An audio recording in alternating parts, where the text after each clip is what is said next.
Hey everyone, you're not going to find 151 booster bundles anywhere. So a local store, another guy I know, he takes pre-orders. He had to cancel a lot of his pre-orders for the 151 booster bundle because allocation are not giving anything. At least they're not giving anything to small stores. And I'm starting to notice in the Facebook groups, there's people asking, is anyone selling the 151 booster bundles? And a lot of people are saying good luck at that because any store owner knows that those products, the 6 packs, massively cut from distribution this time. So normally I have the option to buy a couple of cases. I only got from allocation half a case, and I've asked for more, and I think this other store owner asked for more, so even if he has to pay, the slush prices at distribution, no, they're out. So 151 booster bundles are going to be hard for you to find. They're going to be hard. They are the cheapest price point for 151 per pack, but I don't know where they went. I mean, maybe you're going to find a lot at Walmart, but you're going to pay Walmart prices, elevated Walmart prices.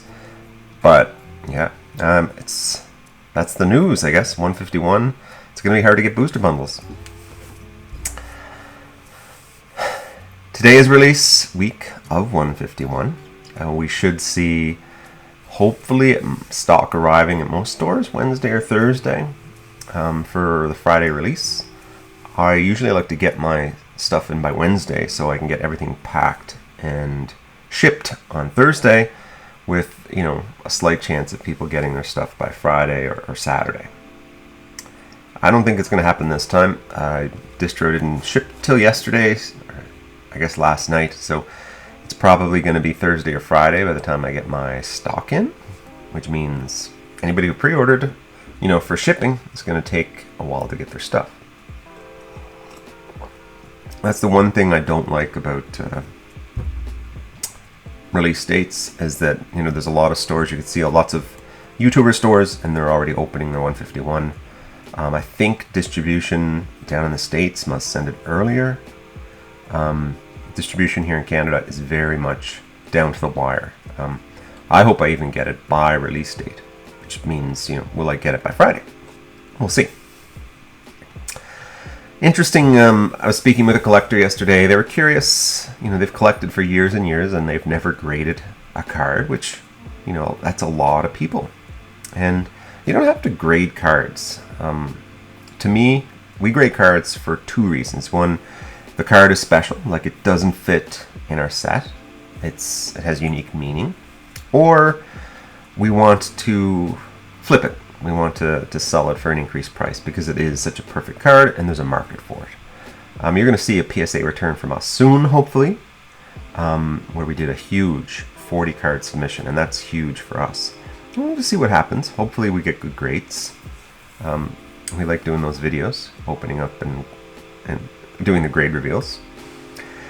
And guess what? So we're an online store, but we're going to host a trade event. So we've set up time this Saturday, and it looks like the weather is going to agree with us. We have an outdoor yard card party. Basically, it's just going to be tables set up. Collectors can come with their trade binders, like a trade event, right?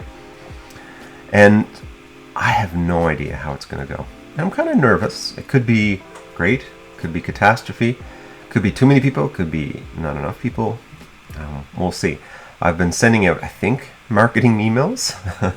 I've been posting on some of the local Facebook groups in terms of, trying to inform customers and people who just want to trade. And I'm trying to do it like a low pressure experience. I don't want people to feel like they have to come and buy. Like I don't want a bunch of vendors selling stuff. I'm probably not going to sell much myself, but I did invite another vendor to see if they want to come and show stuff. I think they might pull like some mystery bags or something like that. And it's mystery packs, so you have a chance. It's just like what Danny Phantom doing, like everybody's copying Pokerev with, his, mystery bags of packs. And local guys do that too. Formulate, they're base set fossil being put in packs, but you might get a sun and moon, a cosmic eclipse, or you might get an evolutions pack, or something old that you want to. It's fun. We don't do mystery packs here, and I don't have the stock to support something good enough. Like if I had a bunch of old stock, but valuable stock, then I might be able to put something together. But no, most of my stuff is modern, and I want people to buy stuff. I don't want them to be mysteried into stuff. So depending on how this event goes, it might be something that I might do again. Now, in Canada, you can't really do outdoor events at any time except for like 3 months in the summer. And even then, you're rolling the dice on rain.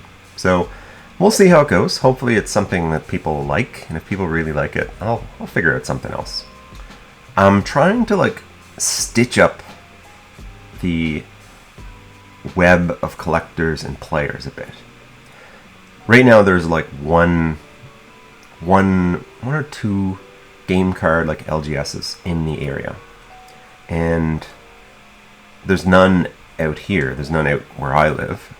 There is a sports cards shop that does trade nights, but it's very much focused on sports cards, and I don't really see a whole lot of trading happening except for Pokemon collectors. For some reason, maybe it's just my experience, but you're at the sports card session and you got the sports cards guys with their 5 rows of sports cards, and they're just sitting and talking, which is fair. But then when you see like Pokemon traders, they have like an ETB and they're flipping through cards, or they have a binder where they're going through and looking. I think it's a more engaging community than sports cards. And a little bit might be something you have to be careful of with Pokemon. You don't want to go when you're doing a trade, too all about the value.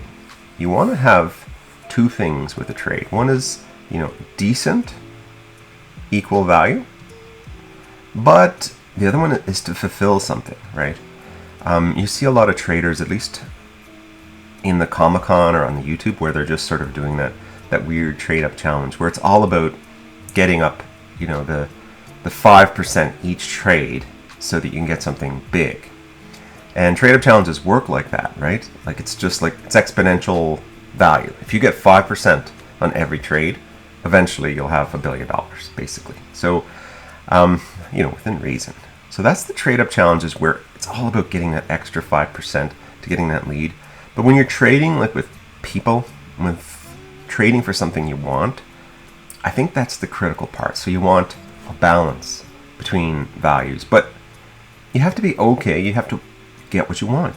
It has to be something like, I can order that from eBay and pay eBay for shipping, and the guy who's selling has to pay eBay for fees.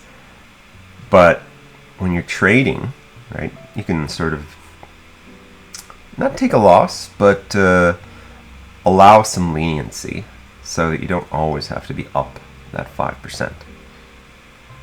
So that's what I want to foster. I want to have like a trade night. I want people with doing Pokemon. I want people to show off their Pokemon collections. Talk. Because truthfully, maybe it's me, but just a chance for people to chat about Pokemon. I don't know, it's fun. People like it. What else? So I was going to do a video on Pokemon investing. I did inventory of the store, and we have, older stuff that we don't actually put on the website. There's 2 reasons. One is it becomes a target for scamming.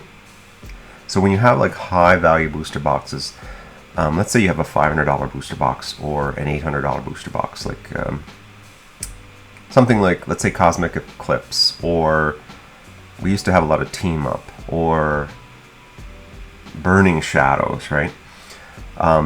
What else? ETBs, like Hidden Fates ETBs, which are expensive. And what will happen is you'll get a big order, and Shopify will like highlight the order, and they'll say, this order is way sus. Shopify sus meter, and you have to cancel the order. And the problem is someone will pay we'll put $1,000 on a credit card, and it'll be sus. And you know, if you fulfill it, you're going to get a charge back. But then you have to cancel it, and since it's $1,000, you end up canceling it, and you have to pay Shopify fees. So what happens is you'll have, you know, $1,000 or $2,000 order. You have to cancel it. You'll end up losing $100 in fees just to refund that order or cancel the order. So it sucks.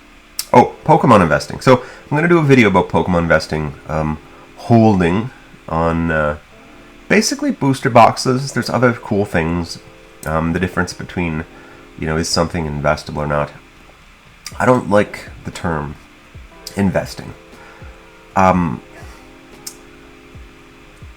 I think it makes sense. I think there's a facet where you're taking an opportunity to have some disposable income and putting it towards something that you love. But yeah, I'll have to do an investing video and talk about my experience or my thoughts on investing, because like I said, we have a lot of seal product, but most of it, it's hard. Once things get a certain level, it's kind of, liquidity becomes a big problem with Pokemon investing. And yeah, I'll talk about that soon. Appreciate you sitting with me through this video. That was good to drop thoughts, and it's almost like Pokemon therapy. You get to talk about what's going on and how things are going in terms of your collecting and your selling. So thanks for sticking in. Hit that like, hit that subscribe, all that fun stuff.